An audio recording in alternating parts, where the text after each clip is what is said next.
Should you be shopping for a kitchen at a big box store?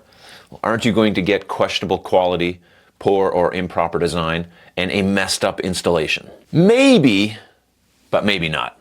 I'm Mark, and I've been a design professional for over 2 decades. But you want to know a little secret? Most of that time was at a big box store. In this video, I'll outline the pros and cons of purchasing cabinets at stores like this. Because no matter where you buy cabinets from, you want to make sure that you're doing it with confidence and getting exactly what you need. Let's dive in. The renovation of your kitchen will be one of the biggest purchases you'll ever make. It's not every day that you drop 50 to 100 grand or even 10 grand on any big purchase. And big purchases like this have a lot of emotions attached to them. And the kitchen even more so. If you're planning a kitchen renovation, you've likely been thinking about it and dreaming about it and planning about it for quite some time. You've read blogs and articles, have watched videos on YouTube, you've been scouring the internet for ideas.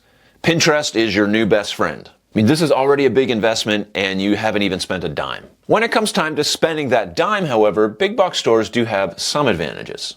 Competitive pricing. For a big box store, it's a race to the bottom. The lowest price wins. And this is good for you because you get the best deal, and good for them because they acquire a customer. But here's what to watch out for. You need to be aware of the prices that you're being quoted and that your quotes are apples to apples. A kitchen quote at Home Depot, for example, may not be at all the same as a kitchen quote from Lowe's. The more detail you can get in each quote, the better. So let's say you're getting a white shaker kitchen. The floor plan used for pricing is the exact same at each store. Aside from any discount sales and promotions, what would make one quote drastically different than the other? Well, door material and construction, the thickness of the door, whether it's a 5-piece door made of maple or a 1-piece door made of MDF. The finish quality, do they use post-catalytic conversion varnish? Or do they use 2-conversion polyurethane? Now, you don't need to know what any of that is, other than one is more expensive than the other. Hardware, most likely they're using Bloom hardware, but are they? The door and drawer hardware in your kitchen really matter. And the box material, some companies use 3/4 plywood, some are using 5/8 particle board, some are using 1/2-inch plywood. Some have solid backs, others have open backs. Some base cabinets have adjustable legs, others have gables going right to the floor. And inserts, things like pullouts and drawers, tip-down trays, lazy Susans, tray dividers, these should all be clearly marked on your quote. Don't assume that they're all included. These will be the items that cause your quotes to be so drastically different. And the problem is, a lot of the time, these are hidden or you just figure that they're included. Another thing you won't likely see is a detailed breakdown of what you're paying for each cabinet. It's technically possible, but most kitchens are sold as a packaged unit. So although the pricing is competitive, try to make sure that your quotes are actually pricing the same kitchens. Now, promotions. Many homeowners have found great deals by timing their purchases around promotions that almost every store offers. If you can get a deal, you should. The only issue is if the promotional timing does not match the renovation timing. Now, there's nothing worse than seeing an ad for 50% off your kitchen cabinets 3 months after your renovation is complete. So always ask if there are upcoming promotions, and if you do miss one, ask anyways. You just never know, they might give it to you. We used to do that all the time. If you missed it by a month, we'd give you the promotion. We wouldn't advertise that we would, but if you came back saying, hey, you just did a sale and I just got my kitchen, be like, yeah, no big deal, sure. Financing. Big box stores offer financing. For many homeowners, this is a great way to purchase their kitchen depending on the terms. If you can get 0% for a year, that's a pretty good deal. This could be paired with credit card points or other points promotions. The negative with financing is the same as anywhere. You could get stuck with a huge interest rate if you don't stick to the terms or you don't pay things on time. That can be a problem. But if financing is the only way you're able to pay for your kitchen, this is a great way because you get everything in-house. Now, the product range. Most stores have a few tiers of products available, from in-stock pre to ready-to-assemble cabinets to semi-custom to fully customized options. And this is where I separate IKEA from big box store models. Now, I don't personally consider IKEA as a big box store. They're just not in the same playing field. Comparing IKEA to Home Depot, for example, is like comparing baseball to football. I mean, they're both sports with balls, but otherwise they're completely different. So because of the variety of options, you're likely to find a kitchen solution that meets your needs and your budget. And don't mishear me, I'm not saying that IKEA is better or worse or anything. IKEA is just different, that's all. I happen to like IKEA. At the big box store that I worked at, we sold all three types of kitchens. We sold stock, semi-custom, and custom. However, when we start talking about highly customized kitchens, it can sometimes be out of the realm of what's possible, and you're likely better off with a customized cabinet shop experience. Now, most stores do have a lot of buying options for door styles, finishes, colors, construction type, and accessories. Normally, this is good, but can also be challenging because you get crippled with choices. And it's a one-stop shop. The one-stop shopping experience at a big box store can be a benefit for sure. This is especially good for all you DIYers. And many contractors are loyal to one particular store because they get special incentives for volume of product that they purchase. For lots of people, going to one place and having it all taken care of is a huge bonus. Cabinetry, countertops, hardware, appliances, flooring, installation, all under one roof. Now, there are cons to this as well, especially if one of the wheels in the cog is not as efficient as the others. Maybe the shipping department is riddled with lazy staff who certainly don't care about all the time you've put into planning this new beautiful kitchen. And they don't tie your cabinets down properly in the truck, and when they arrive, everything is toppled over. That happened to one of my clients. It's not fun. And there's not a whole lot you can do about this other than to know that this can happen at any stage along the way from design to installation. And it's also possible no matter where you buy cabinets. The good side of this is these chain stores offer pretty decent warranties, especially if something like this happens where the product arrives damaged. It's brutal and it takes more time, but at least it's not on you. But if you pick it up yourself and you run into some problems, then you run the risk.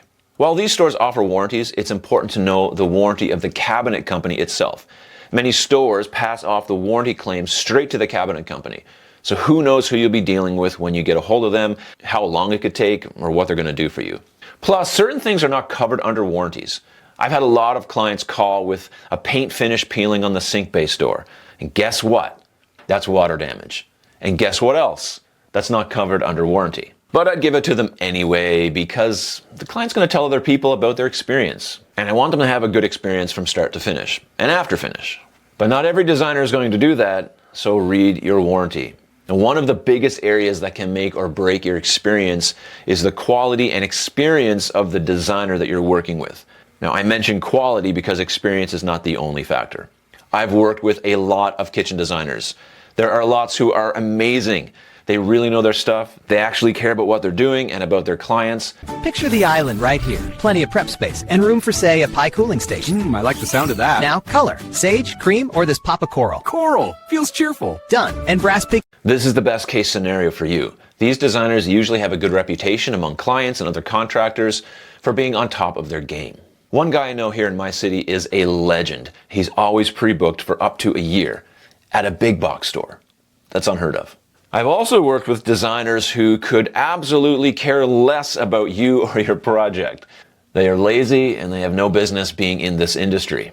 So this squiggle is supposed to be my kitchen. Kinda. It's, abstract. Walls are overrated. Can we look at the actual layout, maybe decide on the tile? Sure, green, brown, surprise me. It's all vibe. You're the designer. They usually have a reputation as well, and you'd think that because of this, they just wouldn't last, but somehow they're still out there. Some chain stores will train their design staff through the NKBA and put them on the path to become a certified designer. Others will let the designers fly by the seat of their pants. The crazy thing is that both of these scenarios could be good or bad. It just depends. Being certified is not the main factor here, but it kind of is a plus. Most of these designers are not required to have a portfolio, so it can be hard to judge sometimes if the designer that you're working with will provide the technical proficiency that the job requires. It's a bit of a hit or miss. Bill Burgeon, one of the worst baseball players on record, hit only 2 home runs in his 11-year career. While Barry Bonds, home run legend with over 750, struck out over 1,500 times. So you just never know. I've had home run kitchens and I've had strikeout kitchens. One of the factors to be mindful of is many of these designers are overworked, underpaid, and constantly interrupted. In the middle of drafting your design, or worse, ordering your kitchen, they can be interrupted by another store patron looking for a toilet seat or what aisle the drywall mud is in. Many of these designers are right on the sales floor, and they're just sitting there doing nothing so they can be interrupted easily. Then they mislabel a cabinet or hinge something the wrong way. 6 weeks later, they get a call from the installer saying that the cabinet is hinged wrong, while in the middle of designing a new kitchen for another client, only now they're upset and embarrassed that they made this mistake.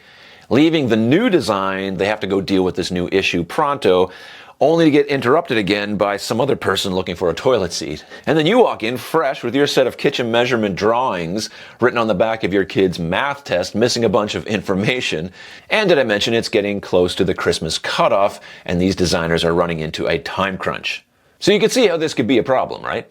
Well, to make this process a lot easier, my online design solution will give you polished, detailed floor plans, elevation drawings, and 3D renderings, along with interior design support, lighting plans, and accessory options.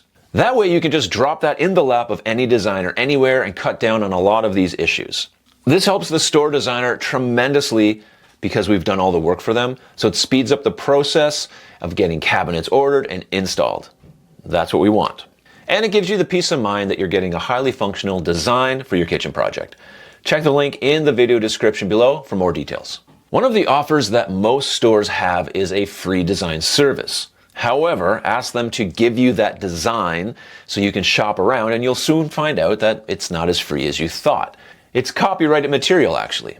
I never gave out any floor plans unless it was for a particular cabinet maker who would also buy their materials from me. But the design service is meant to get you in the door, to get you a quote, to fall in love with the displays, to build a level of reciprocity into the sales experience. So don't be fooled. This is not a free service. It's sort of like a loss leader. For example, sheets of drywall are often sold at a loss of margin because the store will make over 60% margin on mud trials and tape.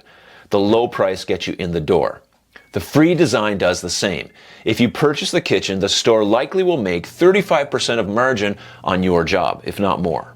If you don't purchase the kitchen, well, they could still sell you the design, or they could sell you countertop, or even a power tool on the way out the door. At least you're in the building. I'm not actually a huge fan of this method anymore, as it allows for more tire kickers. As a client, you need to have some skin in the game. The design service is a crucial aspect of your renovation, and I think paying for it, even as a deposit that goes towards your cabinets, is a fair way of doing business. Plus, I think it gives the designers a little more accountability. I mean, you're paying for this thing, so they want to make sure they do a really good job for you. Instead of like, here's a free design, just take it or leave it. True customization. As I mentioned, if you're looking for a highly customized kitchen, a chain store could offer this, but you're likely better off with a custom cabinet shop. However, let me say this about customization. The difference between a stock cabinet and a custom cabinet is not really in the size of the cabinets or the options available. For the most part, you can take a kitchen floor plan and install stock cabinets or custom cabinets and basically end up with the same kitchen.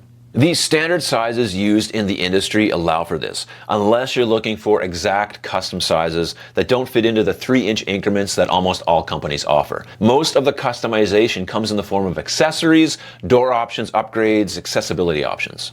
You'll be able to find a 21-inch pantry with pullouts everywhere, but not a 21.25-inch pantry with 9-inch toe kick, 2 deep pullouts with a door-mounted spice rack. However, there are stores that could offer this. I worked with a company that would make anything I could draw.